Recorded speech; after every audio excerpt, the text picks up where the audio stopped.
ಶ್ರೀ ಸದ್ಗುರು ಸಿದ್ಧಾರೂಢಾಯ ನಮಃ. ಇವತ್ತಿನ ದಿವಸ ನಿದ್ದೆ ಎಂಬ ನಿಜ ಆಧಾರಗಿತ್ಯ ಅಂತಕ್ಕಂಥ ಸಂತ ಶಿಶುನಾಳ ಶರೀಫ್ ಸಾಹೇಬರ ಪದ್ಯವನ್ನು ನೀವೆಲ್ಲ ಚಿಂತನ ಮಂಥನ ಮಾಡೋಣಂತ. ನಿದ್ದೆ ಎಂಬ ನಿಜ ಆಧಾರಗಿತ್ತಿ ಬುದ್ಧಿ ಇಲ್ಲವೇ ನಿನಗೆ, ಸಿದ್ಧ ಜ್ಞಾನದೊಳಿದ್ದ ಗಳಿಗೆಯಲ್ಲಿ ಕದ್ದಡಗಿದಿ ಈ ಕಾಯದ ಮಣಿಯಳು, ಎದ್ದು ನೋಡಿದರೆ ಎತ್ತ ಪೂದಿಯೇ ನಿದ್ದೆ ಇಲ್ಲದಂತಾಯಿತು ಕಣ್ಣಿಗೆ ಅಂತೇಳಿ ಹೇಳ್ತಾರೆ. ಅಂದ್ರೆ ನಿದ್ದೆ ಅಂತಂದ್ರೆ ಒಂದು ಚಿತ್ತವೃತ್ತಿ. ಇದು ಶರೀಫ್ ಸಾಹೇಬರು ಈ ಒಂದು ಹಾಡಿನೊಳಗೆ ಆ ನಿದ್ದೆಯನ್ನು ಕುರಿತು ಅತಿ ಹೀನಾಯವಾಗಿ ಬೈದುಕೊಂಡರು. ಇದು ಸಾಮಾನ್ಯ ಜನರ ನಿದ್ದೆಗೆ ಅನ್ವಯ ಆಗುವಂಥ ಮಾತಲ್ಲ. ಯಾಕಂದ್ರೆ ನಿದ್ರೆ ಎಲ್ಲರಿಗೂ ಅತ್ಯಂತ ಅವಶ್ಯಕವಾದದು. ದೇಹ ಸದೃಢವಾಗಿರಬೇಕಾದ್ರೆ, ಮನಸ್ಸು ಪ್ರಫುಲ್ಲವಾಗಿರಬೇಕಂದ್ರೆ ಗಾಢವಾದ ಮತ್ತು ಆರೋಗ್ಯಕರವಾದಂಥ ರಾತ್ರಿ ನಿದ್ದೆ ಅತಿ ಅವಶ್ಯವಾಗಿ ಬೇಕಾಕೈತಿ. ಆದರೆ ಧ್ಯಾನ ಮಾಡಬೇಕಂತೇನು ಇರ್ತಾರಲ್ಲ, ಸಾಧನೆಯಲ್ಲಿ ತೊಡಗಿರುವವರು, ಇಂಥವರಿಗೆ ನಿದ್ರೆ ಅನ್ನುವಂಥದ್ದು ಒಂದು ಬಾಧಕ ಅಂತೇಳಿ ಭಾವಿಸ್ತಾರೆ. ಹೆಂಗಪ್ಪ ಅಂತಂದ್ರೆ, ಒಂದು ಸಾಧನೆ ಹಾದಿಯೊಳಗಿದ್ದಂಥ ಸಾಧಕ ಧ್ಯಾನ ಮಾಡಬೇಕು ಅಂತೇಳಿ ಬ್ರಾಹ್ಮಿ ಸಮಯದೊಳಗೆ ಎದ್ದು ಕುಳಿತುಕೊಂಡಾಗ ಆ ನಿದ್ದೆ ಅನ್ನುವಂಥದ್ದು ಈ ಒಂದು ದೇಹ ಅಂತಕ್ಕಂಥ ಮಣಿಯೊಳಗೆ ಸದ್ದುಗದ್ದಲ ಮಾಡ್ದನ ಕದ್ದ ನೀನು ಅಡಗಿದಿ ಅಂತೇಳಿ ಶರೀಫ್ ಸಾಹೇಬರು ಹೇಳ್ತಾರೆ. ಎದ್ದು ನೋಡಿದ್ರೆ ಅಂದ್ರೆ ನಿದ್ದೆಯನ್ನು ಕಳುಹಿಕೊಂಡ ನೋಡಿದರೆ ನೀ ಎತ್ತು ಹೋದಿ, ನನಗೀಗ ನಿದ್ದೆ ಇಲ್ದಂಗೆ ಆಗೈತಿ ಕಣ್ಣಿಗೆ ಅಂತ ಹೇಳ್ತಾರೆ. ಹಂಗೆ ಬಸವಣ್ಣನವ್ರು ಕೂಡ ಒಂದು ವಚನದೊಳಗೆ ಹಿಂಗೆ ಹೇಳ್ತಾರೋ, ಅಂಧಕಾರವೆಂಬ ಗುವ್ವರದೊಳಗೆ ನಿದ್ರೆ ಎಂಬ ರಾಕ್ಷಸಿ ಅವಗ್ರಹಿಸಿ, ವೀರರ ನಿಗ್ರಹಿಸಿ ನೀರು ಮಾಡಿ ಧೀರರ ಧೃತಿಗೆಳಿಸಿ, ಶಾಪಾನುಗ್ರಹ ಸಮಸ್ತರ ಸತ್ತಂತಿರಿಸಿ, ನಿಚ್ಚ ಜೀವನಾಶವ ಮಾಡುತ್ತಿಹಳು ನೋಡ ಕೂಡಲ ಸಂಗಮದೇವ ಅಂತೇಳಿ ಹೇಳ್ತಾರೆ. ಹಿಂಗೆ ಅನೇಕ ಜನರನ್ನು ನಿದ್ರೆ ಮಾಯೆಯಾಗಿ ಕಾಡುವುದು ಉಂಟು. ಇದು ನಿದ್ರೆಯ ದೋಷ ಐತು ಅಥವಾ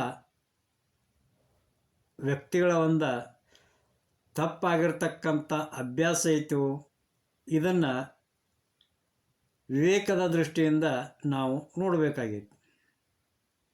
ಈಗಾಗಲೇ ಹೇಳಿರುವಂತೆ ನಿದ್ರೆ ಅಂತಕ್ಕಂಥದ್ದು ಒಂದು ಚಿತ್ತವೃತ್ತಿ, ಅದು ಹುಟ್ಟುಗುಣ ಆಗೈತಿ. ಆರೋಗ್ಯವನ್ನು ಬಯಸುವಂಥವರು ಸರಿಯಾಗಿ ನಿದ್ರೆಯನ್ನು ರೂಢಿಸ್ಕೊಳ್ಬೇಕಾಗೈತಿ. ಆಮೇಲೆ ವಿಶೇಷವಾಗಿ ರಾತ್ರಿ ನಿದ್ದೆ ಅಂತೂ ಅತ್ಯಂತ ಶ್ರೇಷ್ಠವಾದದ್ದು ಅಂತ ಹೇಳ್ತಾರೆ.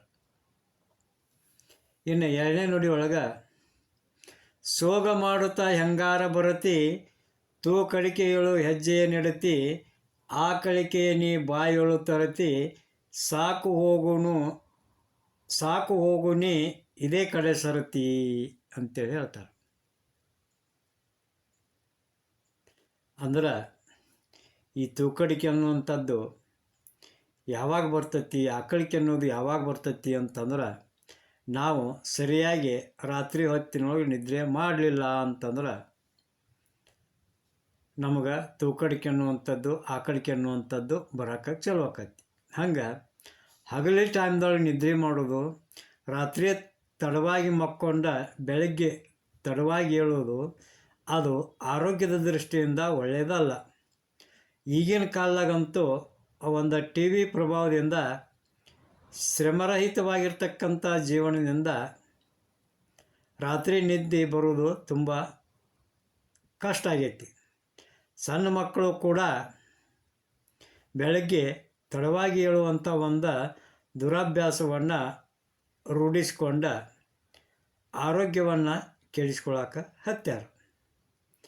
ಯಾರು ಏನೇ ಹೇಳಲಿ ಪ್ರಕೃತಿಗೆ ಹೊಂದಿಕೊಂಡ ನಡೆಯೋದು ಜೀವನದೊಳಗೆ ಸಾಧನೆ ಮಾಡಿ ಸತ್ಯವನ್ನು ಸಾಕ್ಷಾತ್ಕರಿಸಿಕೊಂಡಂಥ ಶರಣರು, ಸಂತರು, ಮಹಾಂತರುಗಳ ಒಂದು ಮಾತನ್ನು ಕೇಳುವಂಥದ್ದು ಎಲ್ಲ ದೃಷ್ಟಿಯಿಂದ ಒಳ್ಳೆಯದು ಅಂತೇಳಿ ಹೇಳ್ತಾರೆ. ಇನ್ನು ಸರ್ವಜ್ಞ ತನ್ನ ಒಂದು ವಚನದೊಳಗೆ ಹಿಂಗೆ ಹೇಳ್ತಾನಲ್ಲ, ಕೋಳಿ ಕೂಗದ ಮುನ್ನ ಏಳುವುದು ನಿತ್ಯದಲ್ಲಿ, ಭಕ್ತಿಯಿಂದ ಬಾಳಲೋಚನನ ನೆನೆದರೆ ಆಳಿನಾಳಯ್ಯ ಸರ್ವಜ್ಞ ಅಂತ ಹೇಳ್ತಾರೆ.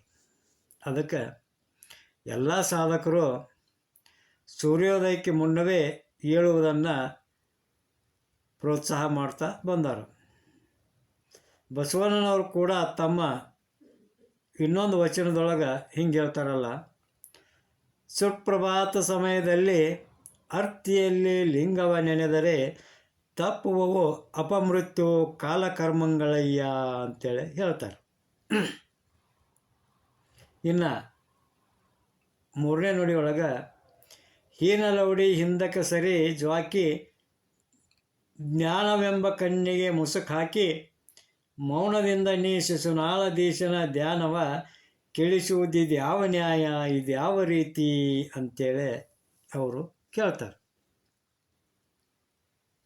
ಅಂದ್ರೆ ಬೆಳಗ್ಗೆ ಬೇಗ ಅಂದ್ರೆ ದೌಡಿ ಎದ್ದ ಭಕ್ತಿಯಿಂದ ಪರಮಾತ್ಮನಿಂದ ಸ್ಮರಿಸಿದ್ರೆ ಅಪಮೃತ್ಯುವಿನಿಂದ ಕೂಡ ತಪ್ಪಿಸ್ಕೊಳ್ಬೋದು ಅಂತ ಹೇಳ್ತಾರೆ.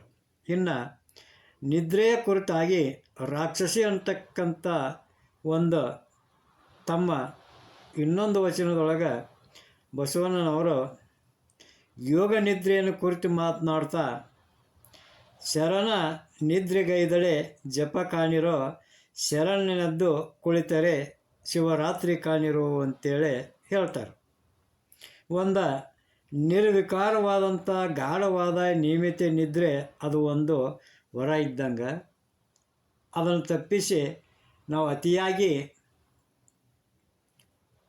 ಈ ಒಂದು ಫೋನು ನೋಡೋ ಹವ್ಯಾಸ ಆಗಲಿ ಅಥವಾ ಟಿ ವಿ ನೋಡೋ ಹವ್ಯಾಸದಿಂದ ನಾವು ಒಂದು ನಿದ್ರೆಯನ್ನು ತಪ್ಪಿಸ್ಕೊಂಡಿವಿ ಅಥವಾ ನಿದ್ರೆಯನ್ನು ಕಡಿಮೆ ಸಮಯ ನಾವು ಮಾಡಿದ್ವಿ ಅಂತಂದ್ರೆ ಅದು ನಮ್ಗೆ ಅನಾರೋಗ್ಯಕ್ಕೆ ತುತ್ತಾಕ್ಕೇವಿ ಅಂತೇಳಿ ಈ ಒಂದು ಪದ್ಯದೊಳಗೆ ಅವರು ಹೇಳ್ತಾರೆ. ಅದಕ್ಕೆ ನಮ್ಮ ಆರೋಗ್ಯವನ್ನು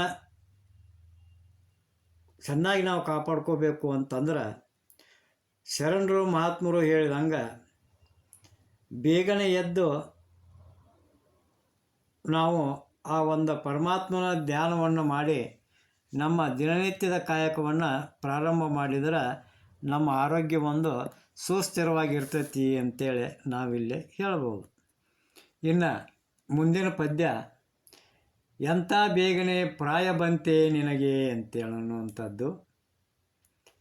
ಎಂಥ ಬೇಗನೆ ಪ್ರಾಯ ಬಂತೆ ನಿನಗೆ, ನೀ ನಿಂತು ನೋಡಿ ಹೋಗದಂಗೆ ಆಯಿತೆನಗೆ ಅಂತ ಹೇಳ್ತಾರೆ. ಅಂದ್ರೆ ಇಲ್ಲಿ ಒಂದು ಹೆಣ್ಣು ಮಗಳನ್ನ ನೋಡಿ ಅಥವಾ ಆ ಮಾಯೆಯನ್ನು ಒಂದು ಹೆಣ್ಣಾಗಿ ಗುರುತಿಸ್ಕೊಂಡ ಈ ಒಂದು ಪದ್ಯವನ್ನು ಶರೀಫ್ ಸಾಹೇಬರು ಬರ್ದಂಗೆ ಐತಿ. ನಿನಗೆ ಎಂಥ ಬೇಗ ಪ್ರಾಯ ಬಂತು, ನಿನ್ನ ನೋಡಿ ನನಗೆ ಮುಂದಕ್ಕೆ ಹೋಗದಂಗಾಯಿತು ಅಂತ ಹೇಳ್ತಾರೆ. ಮುಂದೆ ಸಂತಿಗೆ ಹೋಗಿ ಸಣ್ಣದೊಂದು ಚಿಂತಾಕವ ಕದ್ದು, ಹೆಂತಿಲಿದ್ದ ಮಂದಿ ಕಂಡರೆ ಕೂಡಲೇ ಮೆಂತೇದವನ ಹೊಲಕ್ಕೆ ನುಗ್ಗಿದಿ ಅಂತ ಹೇಳ್ತಾರೆ. ಅಂದ್ರೆ ಸಂತಿಯೊಳಗೆ ಹೋಗಿ ಸಾಣದೊಂದು ಚಿಂತಾಕವ ಅಂದ್ರೆ ಚಿನ್ನದ ಸರವನ್ನು ಕಳ್ಳತನ ಮಾಡಿ ತಂದ ನೀ ಕಳ್ತನ ಮಾಡೋದನ್ನು ಹಂತೇಲಿದ್ದಂಥವ್ರು, ಆ ಸಂತಿಯೊಳಗಿದ್ದಂಥವ್ರು ಮಂದಿ ನೋಡಿದ ಕೂಡಲೇ ನೀ ಏನು ಮಾಡಿದಿ ಅಂತಂದ್ರೆ ಮೆಂತ್ಯದವನ ಹೊಲಕ್ಕೆ ನುಗ್ಗಿದಿ ಅಂತೇಳಿ ಹೇಳ್ತಾರೆ.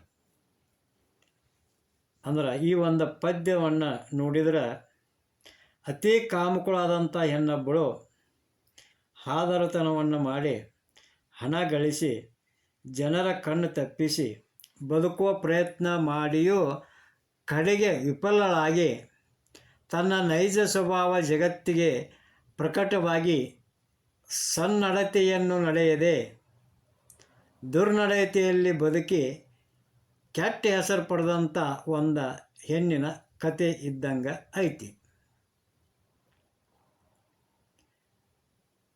ಹೆಂಗಪ್ಪ ಅಂತಂದ್ರೆ ದಿನದಲ್ಲಿ ಸಣ್ಣಾಕಿ ಹಣಜಿ ಹುಲ್ಲಿನ್ಯಾಗ ಅಡಗಿ ಬಣಜಿಗಿಯಾರಣ್ಣನ ಕೂಡಿದಿ ಕೋಡಿ ಕಣಜ ತುಂಬ ಹೊಣ್ಣು ಗಳಿಸಿದಿ ಅಂತೇಳಿ ಹೇಳ್ತಾರೆ. ಅಂದ್ರೆ ಅಂತರಂಗದೊಳಗೆ ಪರಮಾತ್ಮನನ್ನು ಒಲಿಸಿದ ಆತ್ಮನು ಅಂಗಸಂಗಿಯಾಗಿ ವಿಷಯ ಭೋಗಗಳನ್ನು ಅನುಭವಿಸುತ್ತಾ ಬಹಿರಂಗ ಸಂಪತ್ತನ್ನು ಗಳಿಸಿಕೊಂಡ ಅಂದ್ರೆ ಇಲ್ಲಿ ಏನು ಹೇಳ್ತಾರೋ ಅಂತಂದ್ರೆ ಆ ಒಂದು ಈ ದೇಹದೊಳಗಿರ್ತಕ್ಕಂಥ ಮನಸ್ಸನ್ನುವಂಥದ್ದು ಆ ಮಾಯೆಯ ಬೆನ್ನು ಹತ್ತಿ ಅದರ ಜೊತೆಗೆ ಆತ್ಮನೂ ಸಹಿತ ಆ ಒಂದು ಅಂಗಸಂಗಿ ಅಂದ್ರೆ ಈ ದೇಹದ ಸಂಘದೊಳಗೆ ಇದ್ದುಕೊಂಡನ ಆ ವಿಷಯ ಭೋಗಗಳನ್ನು ಅನುಭವಿಸಿ ಸಾಕಷ್ಟು ಸಂಪತ್ತು ಗಳಿಸಿದ್ರೂ ಕೂಡ ಮುಂದಿನ ನುಡಿಯೊಳಗೆ ಹೇಳ್ತಾರೋ ಕಸದ ಬುಟ್ಟಿ ಎತ್ತಿಕೊಂಡು ಎಸೆಯಲೆಂದು ಹೊರಗೆ ಬರಲು ಬಸರು ಬಯಕಿ ಒಮ್ಮೆ ಸಣ್ಣಗೆ ಬಸಿರಿನಲ್ಲೇ ಕರ್ಮ ಕಣ್ಣಿಗೆ ಅಂತ ಹೇಳ್ತಾರೆ. ಅಂದ್ರೆ ಎಷ್ಟು ಗಳಿಸಿದ್ರು ಸಮಾಧಾನ ಇಲ್ಲದ ಅನಾಚಾರ ಅಸತ್ಯ ನುಡಿಗಳನ್ನು ಅಸತ್ಯ ನಡೆಗಳನ್ನು ಅಳವಡಿಸಿಕೊಂಡ ದುಃಖಿಯಾಗಿ ಅಜ್ಞಾನವಶದಿಂದ ಕರ್ಮಬಂಧನದಲ್ಲಿ ಸಿಕ್ಕು ಸಾವಿಗೆ ಹತ್ತಿರವಾಗುವಂಥ ಚಿತ್ರಣ ಇದರೊಳಗೆ ಅಡಗೈತಿ. ಇನ್ನು ಮುಂದಿನ ನುಡಿಯೊಳಗೆ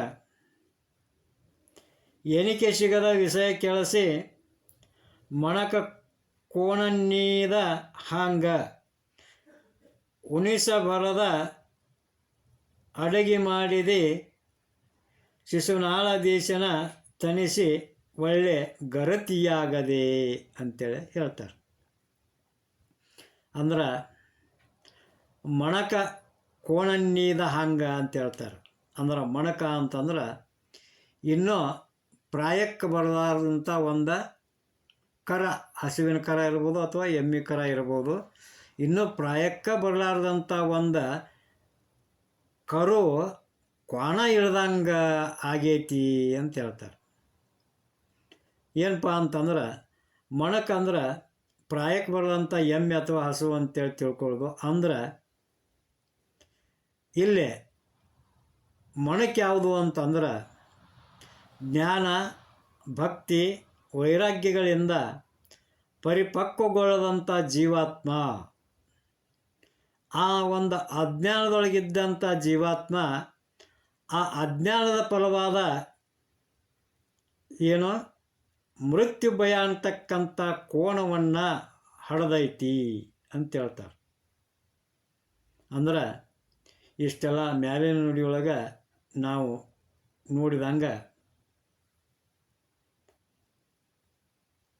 ಜನರಿಗೆ ಮೋಸ ಮಾಡ್ತಾ ಅನಾಚಾರ ಅಸತ್ಯ ನಡೆನುಡಿಗಳಿಂದ ಸಾಕಷ್ಟು ಜನರಿಗೆ ಮೋಸ ಮಾಡಿ ಗಳಿಸಿ ಆ ಗಳಿಸಿದಂಥ ಹಣವನ್ನು ಆ ಒಂದು ಅಜ್ಞಾನವನ್ನು ಬಿಟ್ಟು ಹೋಗೋ ಟೈಮ್ ಬಂದಾಗ ಆ ಒಂದು ಮೃತ್ಯು ಭಯ ಅಂತಕ್ಕಂಥ ಒಂದು ಕೋಣ ಇಲ್ಲೇ ಹಡ್ದೈತಿ ಅಂದ್ರೆ ಅದು ಅಜ್ಞಾನಿಗೆ ಮೃತ್ಯು ಬೆನ್ನು ಹತ್ತೈತಿ, ಕ್ವಾಣ ಬೆನ್ನು ಹತ್ತಿದಂಗೆ ಅಂತ ಹೇಳ್ತಾರೆ. ಇಂಥ ಒಂದು ಜೀವಾತ್ಮ ಮಾಡುವಂಥ ಕರ್ಮ ಫಲಗಳೇನದಾವಲ್ಲ ಅವೆಲ್ಲ ಪರಮಾತ್ಮನಿಗೆ ಪ್ರಿಯ ಆಗಕ್ಕೆ ಹೆಂಗೆ ಸಾಧ್ಯ ಅದಾವು, ಹೆಂಗೆ ಸಾಧ್ಯ ಐತಿ? ಇಂಥ ಒಬ್ಬ ಅಜ್ಞಾನಿ ಆ ಪರಮಾತ್ಮನಿಗೆ ಪ್ರಿಯ ಆಗಲಿಕ್ಕೆ, ಪರಮಾತ್ಮನ ಭಕ್ತ ಆಗಕ್ಕೆ ಹೆಂಗೆ ಸಾಧ್ಯ ಐತಿ ಅಂತೇಳಿ ಕೇಳಿದ್ರೆ ಇದಕ್ಕೇನು ಪರಿಹಾರ ಇಲ್ಲೇನು ಅಂತಂದ್ರೆ, ಅಜ್ಞಾನವನ್ನು ನಿವಾರಿಸುವಂಥ ಸದ್ಗುರುವನ್ನು ಆಶ್ರಯಿಸಿ ನಮ್ಮಲ್ಲಿರ್ತಕ್ಕಂಥ ವಿಷಯ ಫಲಗಳನ್ನು ಪ್ರಸಾದೀಕರಿಸಿಕೊಂಡು ದೇವರು ಮೆಚ್ಚುವಂತೆ ಮಾಡುವುದೇ ಇದಕ್ಕೆ ಒಂದು ಪರಿಹಾರ ಅಂತ ಹೇಳ್ತಾ, ಬೋಧೆ ಒಂದೇ ಬ್ರಹ್ಮನಾದ ಒಂದೇ ಶಿಶುನಾಳಧೀಶನ ಭಾಷೆ ಒಂದೇ ಅಂತ ಹೇಳ್ತಾ ಇವತ್ತಿನ ಪ್ರವಚನಕ್ಕೆ ಮಂಗಲವನ್ನು ಪಾಡೋಣಂತ. ಜೈ ಮಂಗಲಂ, ಜೈ ನಮಃ ಪಾರ್ವತಿ ಪತಿ ಶಿವಹರ ಮಹಾದೇವ. ಶ್ರೀ ಸದ್ಗುರು ಸಿದ್ಧಾರೂಢಾಯ ನಮಃ. ಶ್ರೀಮನ್ ನಿಜಗುಣ ಶಿವಯೋಗಿ ಮಹಾರಾಜ್ ಕಿ ಜೈ.